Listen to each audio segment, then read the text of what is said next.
Exercise 6.2 से question number 1 को solve करेंगे इन फिगर 6.23। ये फिगर 6.23 आपको बुक में गिवन है और कह रहे हैं कि AB is parallel to CD। ये जो AB लाइन है वो CD के पैरेलल है and CD is parallel to EF। Y ratio Z is given to us as 3:7। Find X। X find out करना है आपको, है ना। देखिए यहां पे जो चीजें गिवन है उस पर ध्यान दीजिए। ये AB लाइन CD लाइन के पैरेलल है और CD लाइन EF लाइन के पैरेलल है, तो आप कह सकते हैं कि ये जो CD लाइन है वो इसके भी पैरेलल है और इस लाइन के भी पैरेलल है। देखिए CD लाइन इस लाइन के भी पैरेलल है, इस लाइन के भी पैरेलल। यहां देखिए CD कॉमन है ना दोनों में, वो ये CD AB के भी पैरेलल है और CD EF के भी पैरेलल है। तो आप कह सकते हैं कि जो AB होगा वो पैरेलल होगा EF के, है ना। ये चीज कहां से आपको पता चली? ये जो गिवन है वहां से पता चल गई। तो जरा ऐसे लाइन बना लीजिए। देखिए ये लाइन मैंने बनाई, है ना, और ये आपका AB है और ये EF है ना, और इस तरीके से ये ट्रांसवर्सल है।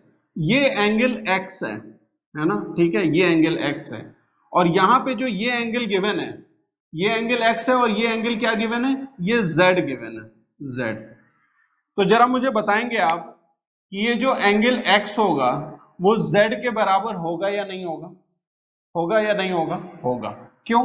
Alternate angles. दूसरा जरा देखिए, ध्यान से देखिएगा, ये CD लाइन है, CD, और ये EF है, ठीक है, ये CD है और ये EF है और इस तरीके से ट्रांसवर्सल है। ये Y डिग्री गिवन है, ये Y है एंगल, और ये Z है ना, ये Z है, ठीक है। तो अगर मैं ये वाला एंगल फाइंड आउट कर लूं, ये एंगल, ठीक है, ये एंगल, तो ये और ये दोनों करस्पॉन्डिंग एंगल्स हो जाएंगे कि नहीं हो जाएंगे? देखिए ये एंगल जो है, ये देखिए, ये तो Z है, यहां पे जो एंगल बन रहा है वो एंगल और ये Y दोनों करस्पॉन्डिंग एंगल्स हैं, है ना। तो आप नाम दे दीजिए इस एंगल को कि ये एंगल A है ना, एंगल A है, ठीक है, एंगल A। और दूसरी चीज, अगर ये एंगल A होगा तो angle A plus angle Z क्या बनाएंगे? लीनियर पेयर बनाएंगे, और लीनियर पेयर बनाएंगे तो इनका सम क्या होगा? 180 डिग्री के बराबर होगा। बात समझ में आ रही है आपको? यहां से क्या चीज का पता चल रहा है कि ये जो एंगल A है और ये जो एंगल Y है ये दोनों इक्वल है ना, ये दोनों इक्वल हैं और आपको Y रेशियो Z गिवन है। तो यहां से अगर आप Y अगर यहां से कैलकुलेट कर लें तो यहां से Y और Z की वैल्यू आप यहां से कैलकुलेट कर सकते हैं। देखिए कैसे, ये एंगल A और ये एंगल Z क्या फॉर्म कर रहे हैं? लीनियर पेयर का। A plus Z is equal to 180 degree. Reason क्या है? लीनियर पेयर, है ना।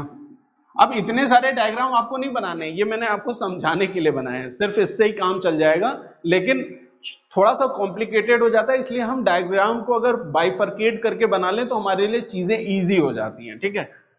A plus z linear pair है, ठीक है, और एंगल Y एंगल Z के एंगल Y एंगल A के बराबर होगा। Angle Y is equal to angle A, angle Y is equal to angle A। Reason क्या है? देखिए CD लाइन EF के पैरेलल है, ये तो क्वेश्चन में ही गिवन है आपको, CD लाइन EF के पैरेलल है ना, और ये कैसे एंगल्स हैं? करस्पॉन्डिंग एंगल्स हैं, करस्पॉन्डिंग एंगल्स हैं ये, ठीक है। Y A के बराबर हो गया। क्यों बराबर होगा? क्योंकि CD EF के पैरेलल है, तो ये कैसे एंगल्स हैं? करस्पॉन्डिंग एंगल्स हैं भाई, ट्रांसवर्सल के यहां ऊपर और ये ट्रांसवर्सल के यहां ऊपर इस वाली लाइन पे, ये दोनों एंगल्स क्या कहलाएंगे? Corresponding angles. और एंगल A और एंगल Z ये लीनियर पेयर का फॉर्मेशन कर रहे हैं, वो हमने ऑलरेडी पहले ही लिख दिया है, ठीक है। तो अगर मैं यहां A की जगह पे Y ले लूं, देखिए Y is equal to A है ना, तो A is equal to Y समझिए या Y is equal to A समझिए, बात एक ही है। A की जगह आप Y ले सकते हैं, तो यहां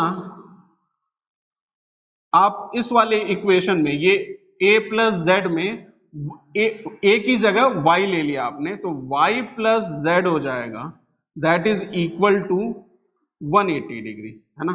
आप ये कह सकते हैं कि ये 1 है और ये 2 है, तो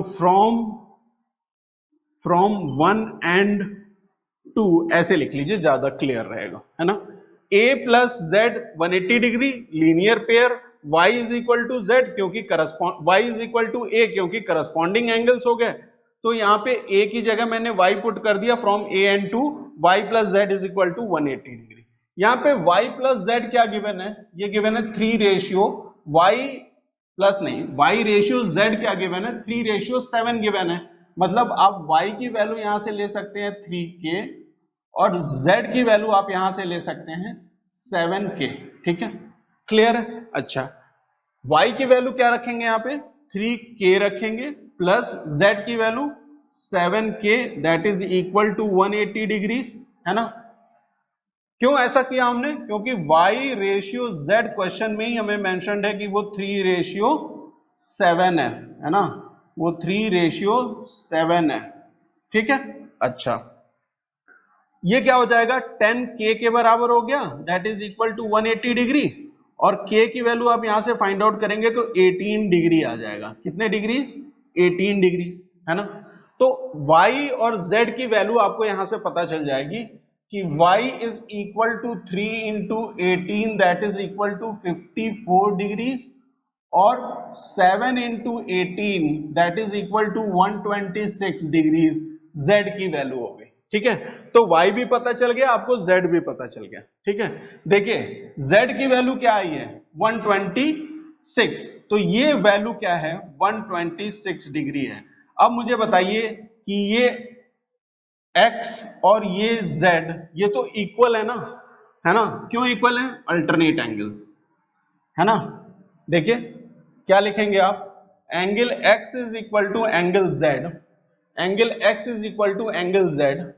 क्यों ऐसा हो रहा है, क्योंकि AB is parallel to EF, और ये कैसे एंगल्स हैं, alternate interior angles, alternate interior angles हैं ये, ठीक है, क्लियर है। तो z की वैल्यू 126 आई है, तो x की वैल्यू भी क्या हो जाएगी, 126 डिग्री, ठीक है। x फाइंड आउट करना था।